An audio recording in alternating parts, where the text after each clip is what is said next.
Hello, and welcome to TerraSoars TV, your first flight in Earth science entertainment. My name is K-Bob, and I'll be your host on this channel. You know, I'm fascinated by the wonders of prehistoric life, so I've decided to make videos on everything from dinosaurs to woolly mammoths to shelly trilobites to even those weird blobby things that floated in the ocean over 500 million years ago. I'm also interested in related topics such as mass extinctions, and also simple things such as rocks, because the geologic record can tell us a lot about the history of life on this planet. Also, from time to time, I'll be detailing the care and feeding of a genuine dinosaur. A dinosaur, you ask?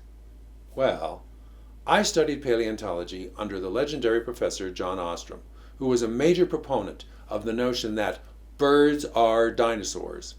So I figure, if I'm going to be discussing dinosaurs, I probably should have one handy. Meet Psittney, my able avian assistant. Or are you more like my dedicated dinosaurian dynamo? Do you really think of yourself as a dinosaur? Hey, why not for this first episode, why don't we investigate the dinosaur-bird connection? What do you say? Huh? I didn't hear you. Oh, he says it's complicated. He says, let's go check out a few basics of paleontology first.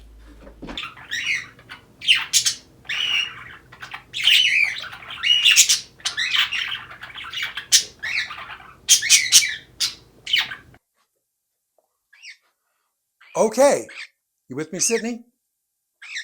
Fossils are the remains of organisms that lived long ago.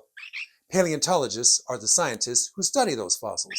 And to better understand how fossils are related to each other, as well as how they're related to living organisms, if they're related at all, paleontologists use a system of classification known as cladistics. This system takes into account how organisms have evolved over time and then categorizes them in a hierarchy according to what they have in common. For example, people, you and I, are part of a larger group which also includes extinct lines of humans, such as the classic cave people, the Neanderthals. This group is part of a larger one that includes monkeys, apes, and other creatures, all of whom have common traits, such as hands that are capable of grasping. This group, in turn, is included in a much, much larger group, mammals, which consists of all warm-blooded animals who have, among other distinguishing characteristics, a specific configuration of jawbones. Likewise, when paleontologists have compared dinosaur fossils to living birds, they've been able to establish certain links between the two groups. There's Archaeopteryx, which is considered to be the first bird, and there's Psittney and his contemporaries, who make up the group of living birds known as Neornithines. Together, they form a group whose feathered members used their forelimbs at one time or another to achieve a certain level of flight. This group, in turn, is part of a larger group which includes all creatures which have long forelimbs and some form of feathery covering. And this group, in turn, is part of a still larger group which includes all two-legged Mesozoic predators. This group is part of an even larger group whose members are defined by the presence of hollow bones and specific hip configurations, some of which were the largest land animals ever. Finally, this group can be combined with another major group of prehistoric animals who had their own specific hip bone configurations, together forming the illustrious supergroup known as the dinosaurs. So there you have it. Birds are definitely a subgroup of dinosaurs. But that's the perspective of paleontologists who view life over the entire course of time. Other scientists, namely ornithologists, those who only study living birds, see things somewhat differently. To them, birds and dinosaurs are clearly very different. After all, birds are alive and dinosaurs are extinct. In fact, to many ornithologists, who cares whether there's a tie between the two groups? Because birds are alive and dinosaurs are extinct. What do you say? Huh? Oh, he says we probably should take a look at what happened after Archaeopteryx. Okay, while it's often referred to as the first bird, there were other creatures similar to it starting 150 million years ago. But all these had long bony tails, which were pretty unbird-like. Later, birds with short tail bones evolved, and these also had forelimbs that functioned more like true wings. From the short-tailed forms, some birds evolved with broader wings and flexible tail feathers that allowed for much better aerial navigation. Eventually, perhaps as far back as 90 million years ago, one group evolved who were extremely capable flyers as well as exclusively toothless. These are the neornithines that are still with us today. Right, Psittney?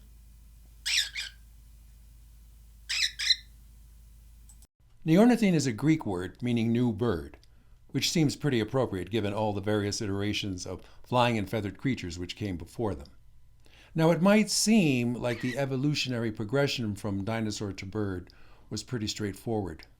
You just take a feathered dinosaur, shorten its tail, transform the arms into wings, replace teeth with a beak, and voila, you have a modern bird.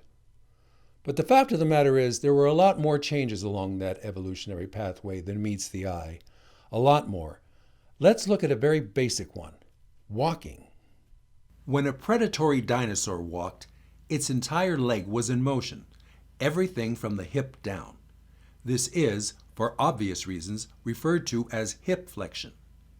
These animals all had long tails, with muscles connecting the upper leg bone to the base of the tail. However, in neornithine birds, with their short tails, the associated leg muscles have been reconfigured. The upper leg bone, the femur, remains fairly stationary in order to serve as an anchor for the rest of the leg. Consequently, when a neornithine bird walks, only the bones below the knee move. This is otherwise known as, what else? Knee flexion. It's why ducks waddle. Just look at Psittney as he moves about. And there's more. The huge dinosaurs were notorious shapeshifters. The juveniles lacked the distinctive features of the adults. Baby horned dinosaurs, for instance, didn't have the spikes and frills of their parents. Likewise, the juvenile versions of Tyrannosaurus rex had normal-sized arms, but when it comes to birds, there's very little difference between the body of a hatchling and the body of an adult.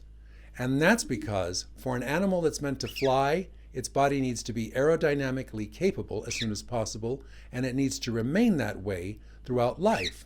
There can be no variations. That's probably also why birds gave up the gigantism of the other Mesozoic dinosaurs. By remaining small, it was easier to maintain a consistent body plan going from hatchling to adult without any extreme changes in size. Later, of course, some birds would grow to enormous sizes and abandon flight altogether. But throughout their evolution in the Mesozoic, birds remained small, a strategy which also allowed them to adjust, adapt, and eventually perfect their bodies for flight. And in a phenomenon known as neoteny, the retention of juvenile features into adult life, adult birds retained the large eyes, short face, and oversized head of their chicks. This in turn gave them an associated larger brain, which could then provide the extra neural support for the visual and muscular coordination involved with flight. But there's one aspect of Psittney and all his neornithine contemporaries that truly distinguishes them from all but their most immediate ancestors. It has to do with the bones of the pelvis, and how those bones are configured, and how that configuration affects reproduction. Right? In Archaeopteryx, some of these bones were joined. Consequently, this placed a constraint on the size of the egg that could pass through. And it was the same in all the other Mesozoic dinosaurs, even T-Rex. And in fact, this still holds true for nearly all egg-laying vertebrates of today.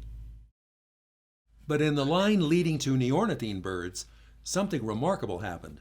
The bones that were joined in the other dinosaurs became separated and now run parallel to the spine. The only limit to neornithine egg size is whatever the body cavity can accommodate.